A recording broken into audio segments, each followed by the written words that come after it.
Welcome students. इस video में हम त्रिकोणमिति का परिचय, इसके इंट्रोडक्शन पढ़ेंगे।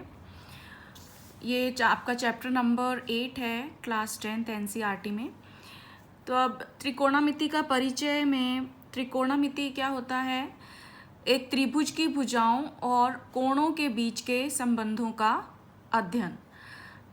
मान लीजिए ये एक समकोण त्रिभुज है, तो इसकी जो 3 भुजाएं हैं इसकी, और इसमें 3 कोण हैं, तो इनके बीच में क्या रिलेशन होगा उसको हम त्रिकोणमिति में पढ़ते हैं।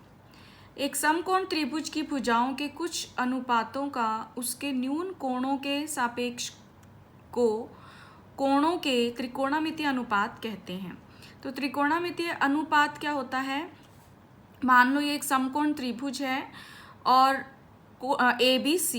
सी कोण 90 डिग्री का है, और बाकी के जो 2 कोण हैं ए और बी, ये क्या होंगे? न्यून कोण यानी कि 90 डिग्री से कम।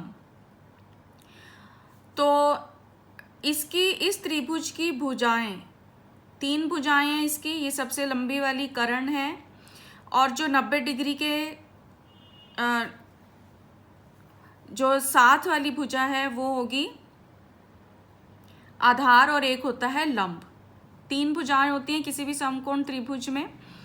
तो इन भुजाओं के और न्यून कोणों के बीच में जो रिलेशन होगा, जो अनुपात बनेगा, उसको हम क्या कहते हैं? त्रिकोणमितीय अनुपात। तो अब हम इसमें ये फॉर्मूलाज पढ़ेंगे। त्रिकोणमितीय अनुपात कौन कौन से होते हैं? तो सबसे पहले तो हमने क्या इसमें ध्यान रखना है कि अगर मान लीजिए हमें एक समकोण त्रिभुज दिया हुआ है ABC, जो सबसे लंबे वाली भुजा होती है वो होती है कर्ण। अब आपने जो कोण लेना है वो उसके अकॉर्डिंगली आप लंब और आधार डिसाइड करोगे। मान लीजिए आपने कोण A लिया हुआ है, आपने ये कोण A कंसिडर करा, तो उसके जो सामने वाली भुजा होगी, कोण A के सामने वाली, वो होगा लंब, जिसे हम कोण A की सम्मुख भुजा कहते हैं।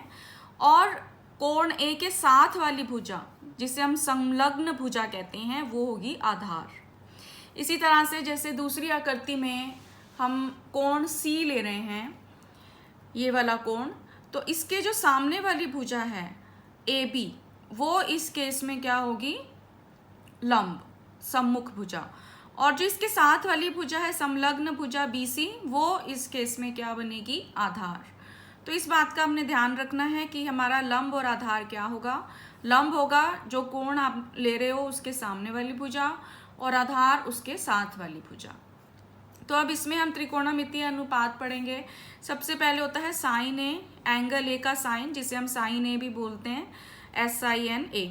तो वो उसका सूत्र क्या होता है?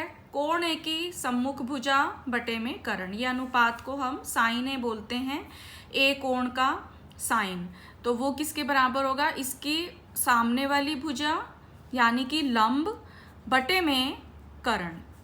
तो इसका सूत्र होता है लंब बटा कर्ण। तो इस केस में जब हम त्रिभुज ABC कंसिडर कर रहे हैं, तो लंब है हमारा BC और कर्ण है AC, तो यह अनुपात आ गया BC बटा AC।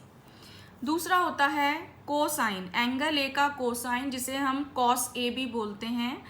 तो उसका अनुपात क्या होगा?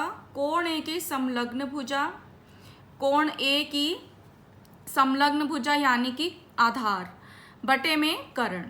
तो इसका अनुपात आ गया आधार बटे में कर्ण। आधार है हमारा AB और कर्ण को हम क्या लिख रहे हैं? AC भुजा है, तो इसका अनुपात आ गया AB बटा AC। फिर आता है टेंजेंट। तो एंगल A का टेंजेंट, जिसे हम tan A भी बोलते हैं शॉर्ट फॉर्म, तो वो हो जाएगा कोण A की सम्मुख भुजा यानी कि लंब, कोण A की सम्मुख भुजा बटे में कोण A की संलग्न भुजा यानी कि आधार। तो लंब बटा आधार, ये अनुपात होता है tan A। और अगर आप इस त्रिभुज में देखें तो लंब है BC और आधार है AB, तो ये आ जाएगा BC बटा AB। अगला देखिए, आगे है कोसीकेंट। तो एंगल A का कोसीकेंट, जिसे हम कोसेक A भी कहते हैं, वो होता है साइन A का व्युत्क्रम, साइन A का रेसिप्रोकल, उसका उल्टा। अगर हम साइन A को उल्टा कर देंगे यानी कि 1 बटा साइन A, तो हमारे पास आ जाएगा कोसेक A, कोसिकेंट A। तो जो हमारा साइन था वो था हमारा कोण ए की सम्मुख भुजा बटे में कर्ण, यानी कि लंब बटे में कर्ण। तो कोसिकेंट उसका उल्टा हो जाएगा, कर्ण ऊपर आ जाएगा और कोण ए की सम्मुख भुजा हमारी बटे में आ जाएगी। तो ये हमारा आ जाएगा कर्ण बटा लंब। तो कर्ण हमारा AC है और लंब BC है, तो ये आ गया AC बटा BC।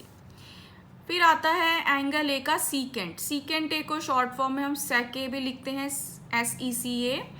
और ये होता है कॉस ए का व्युत्क्रम, यानी कि 1 बटा कॉस ए, यानी कि 1 बटा एंगल ए का कोसाइन। तो कोसाइन का जब हम उल्टा करेंगे तो कर्ण ऊपर आ जाएगा और कोण ए की संलग्न भुजा जो है वो बटे में आ जाएगी। तो ये बन जाएगा कर्ण बटा आधार। तो त्रिभुज में जो हमने पीछे अभी ABC त्रिभुज लिया था, AC कर्ण है और AB आधार है, तो ये आ गया AC बटा AB।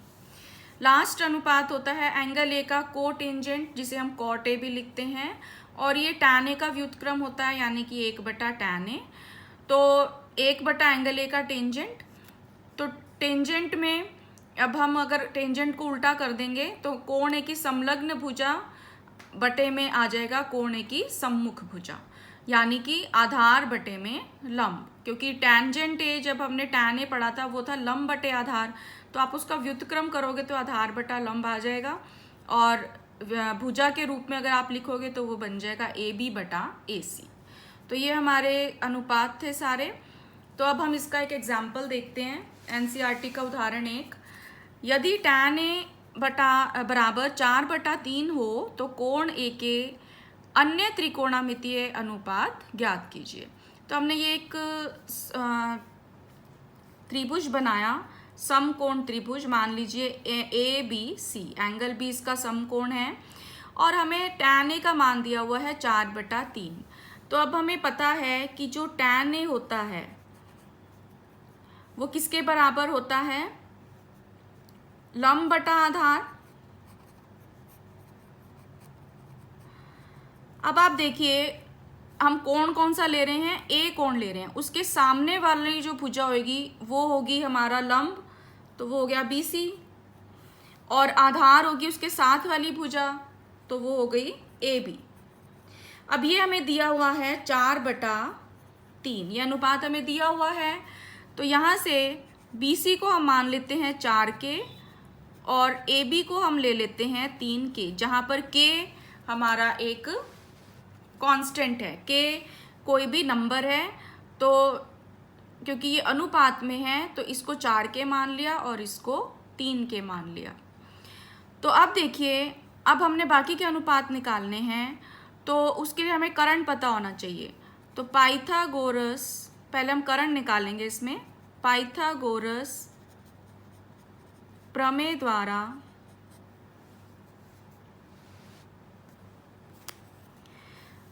अब पाइथागोरस प्रमेय क्या कहती है, कर्ण का वर्ग बराबर आधार का वर्ग जमा में लंब का वर्ग, ये होती है हमारी पाइथागोरस प्रमेय। तो इसमें हम वैल्यूज पुट कर देते हैं, तो हमारे पास क्या आ जाएगा, कर्ण हमारा हमने निकालना है, तो कर्ण हमारा है AC, आधार है AB और लंब है हमारे पास BC। तो अब देखो AC का जो वर्ग है वो किसके बराबर आ जाएगा, AB का मान हमने क्या लिखा था 3K, तो 3K का वर्ग, और BC का मान 4K, तो 4K का वर्ग। तो यहाँ से आ जाता है 9K² जमा 16K², यानी कि 25K²। तो AC का मान आ जाएगा वर्गमूल 25K², यानी कि 5K। यह आ गया। अब हमने त्रिकोणामितीय अनुपात निकालने, तो हमें पता है साइन ए, इसका सूत्र क्या होता है, लंब बटा कर्ण। तो लंब इस केस में हमारा है BC और कर्ण है AC। तो BC का मान हमारे पास है 4K और AC का हमने निकाला है 5K, तो यह आ गया 4/5। अब कौ से देखते हैं, कौ से होता है आधार बटे में कर्ण। तो आधार हमारा है AB और कर्ण AC, ए बी का मान 3 के और ए सी का 5 के, तो ये कट के आ जाएगा 3/5। और tan ए हमें दिया ही हुआ है। अब देखो कोसाइन कोसेक ए 1/sin ए होता है, तो ये आ जाएगा साइन ए का उल्टा कर देंगे तो 5/4। फिर सेक ए देखो, कॉस ए का उल्टा होता है सेक ए, तो वो आ जाएगा 5/3।